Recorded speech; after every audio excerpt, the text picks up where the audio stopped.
Job chapter 31, verse 1, I made a covenant with mine eyes. Why then should I think upon a maid?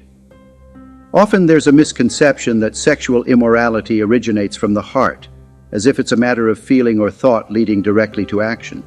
However, this overlooks an important initial step. Sexual immorality doesn't begin in the heart, rather the heart is involved in a later phase. This progression was understood by Job, who recognized that sexual immorality first stems from what one chooses to observe. For example, if he allowed himself to gaze at a woman with lust, his heart would then engage in those thoughts, eventually nudging him towards sin. To guard against this, Job pledged never to look at women with lust, a commitment David, by contrast, failed to make, resulting in his downfall.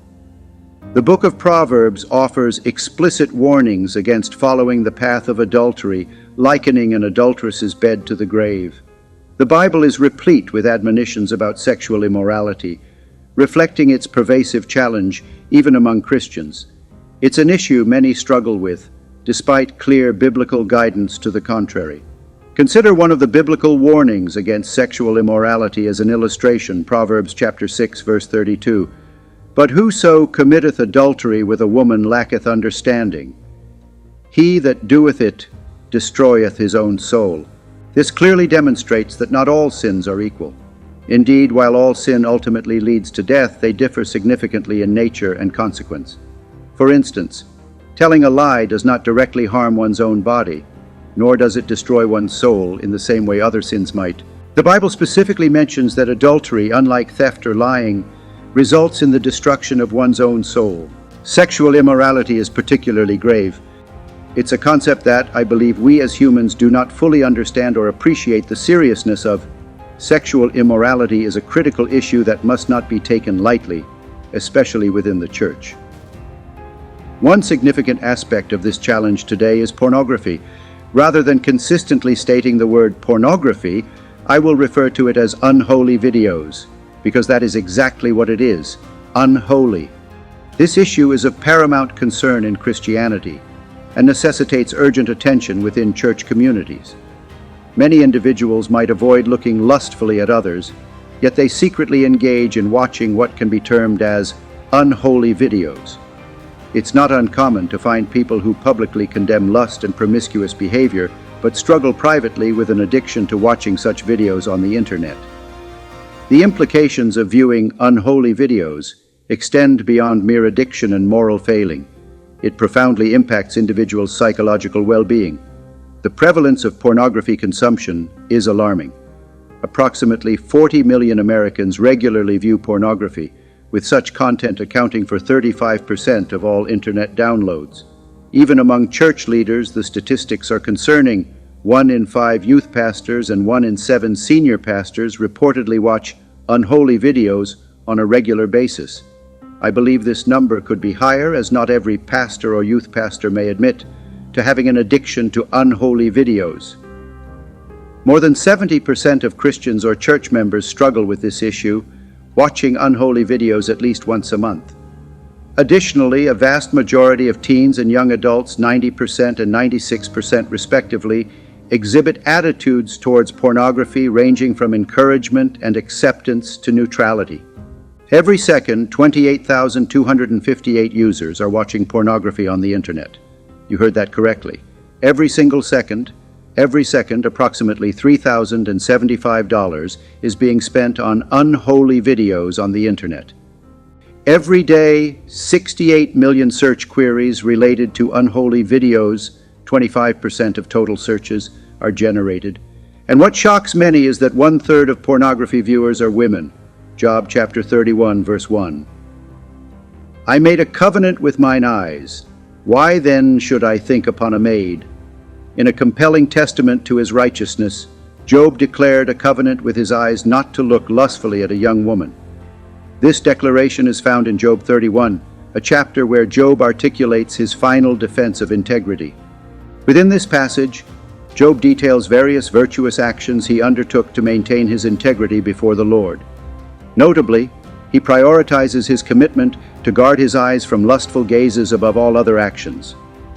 This choice underscores the profound significance Job places on the purity of sight as a cornerstone of righteous living. The act of beginning his list with a vow to control his gaze reveals much about the ethical framework within which Job operated. It suggests that the ability to refrain from lustful gaze is a critical measure of a person's overall righteousness and blamelessness. This perspective is not unique to Job, but resonates throughout biblical teachings and is reflected in the characterization of Job as an upright and blameless man, a designation that speaks to his moral fortitude and spiritual integrity. Furthermore, Job's covenant highlights a universally acknowledged truth. The eyes serve as a gateway through which lust can enter, particularly affecting men. However, women are not immune to this either. A lustful gaze can create various strongholds in your life. Once Satan has a stronghold, he will not relinquish it easily. This explains why many individuals struggle to stop. They find themselves battling the same sin for 10, 20, 30 years. Why? Because it has become a stronghold. With just 1, 2, 3 clicks, you gain access to another world. The more you immerse yourself in this world, the deeper the stronghold becomes, and the tighter its claws wrap around you. We inhabit a time of unprecedented change, where the very fabric of human morality and behavior is undergoing a transformation. This era is characterized by the ease with which sin can be delivered to our doorsteps, akin to ordering a product online. With just a few clicks, individuals can find themselves plunged into a world that is, at best, morally ambiguous and, at worst, outright demonic. This digital proximity to sin has not only made it more accessible, but has also altered our perception of it. People's frequent engagement with sin through various digital platforms has led to a desensitization toward behaviors and content that were once universally condemned. As individuals become increasingly entrenched in their sins, there's a growing tendency to normalize such behaviors. What was once considered aberrant or harmful is now often viewed as an inseparable part of one's identity or lifestyle. This shift in perception is not a mere change in societal norms, but a fundamental alteration in how sin is internalized and rationalized by individuals. The constant bombardment of sinful content coupled with societal validation has blurred the lines between right and wrong for many, leading to a state where the abnormal becomes normal and the harmful becomes acceptable. This normalization of sin is a concerning development, as it signifies a detachment from traditional moral anchors. The idea that one can order sin to their doorstep as easily as ordering food or clothes online illustrates the commodification of vice in today's society. This ease of access, combined with an environment that often celebrates rather than condemns certain types of sin, has facilitated a cultural shift. Sin is no longer something to be avoided or repented. It's increasingly seen as a personal choice or expression devoid of moral weight. Moreover, this era is marked by a rapid evolution in human behavior and relationships. The digital world, while offering numerous benefits, also poses significant challenges to our moral compass. The anonymity and detachment provided by screens can lead individuals to engage in actions they would otherwise avoid in real life. This disconnection from the tangible consequences of our actions has further contributed to the changing landscape of morality. The problem with this stronghold is that it introduces other strongholds. Once pornography becomes a stronghold, lust becomes a stronghold, which then leads to another stronghold, fornication. Fornication, in turn, escalates to adultery when one is married. One stronghold opens the door to more. What happens in the unseen world when you watch pornography is that it builds lust. It nurtures and feeds it, providing everything lust needs to grow. Why do you think Job made a covenant with his eyes? The idea of a covenant, a term of Latin origin, convenire, meaning a coming together, presupposes two or more parties who come together to make a contract, agreeing on promises, stipulations, privileges, and responsibilities. He was in agreement with his eyes about what he would look at. Job chapter 31 verse 1, I made a covenant with mine eyes. Why then should I think upon a maid? Lust is something not to be played with. Job's profound understanding that God is omnipresent and omniscient, seeing everything we do and fully aware of our actions, serves as a foundational truth for living a righteous life. He recognized that no aspect of our lives, especially our sins, can be concealed from God. This awareness informed Job's approach to life, compelling him to live in a manner that aligns with divine expectations. The reality is stark. While it's possible to hide aspects of our lives from our spouses, pastors, or anyone else in our social circles, we ultimately do not stand accountable to them at the end of our earthly journey. The ultimate accountability lies before God, the one being from whom nothing can be hidden.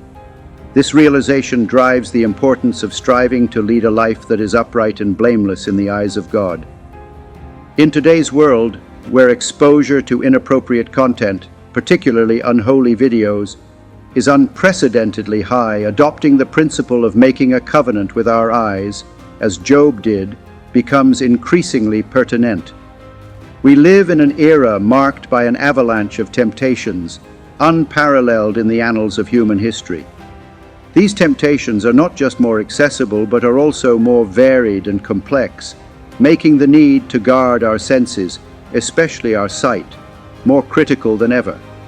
Making a covenant with our eyes, in essence, is committing to a disciplined vigilance over what we choose to see and engage with. This commitment isn't merely about avoiding explicit materials, it extends to all forms of content that can lead us away from the path of righteousness. Like Job, we are reminded that God's omnipresence includes an awareness of our innermost thoughts and actions.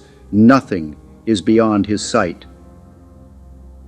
This knowledge should not incite fear, but rather inspire a purifying reverence that guides our decisions and behaviors. Entertaining lustful thoughts, engaging in actions that compromise our moral integrity, and any form of sexual immorality are all seen by God. Understanding this should serve as a deterrent to such behaviors, but more importantly, it should motivate us to cultivate a life of purity and devotion. The concept that God is always watching us should not only act as a check against transgression, but also as a comfort, knowing that our efforts to live a holy and blameless life are acknowledged by Him. In this age of temptation, making a covenant with our eyes, choosing deliberately what we expose ourselves to, is not just advisable, it's a necessary act of spiritual hygiene. It's a declaration of our commitment to live in a way that honors God, recognizing His constant presence in our lives. Like Job, our aim should be to lead lives that reflect our consciousness of God's perpetual oversight, striving always to live in ways that are pleasing to Him, fully aware that our ultimate accountability is to the Creator who sees all.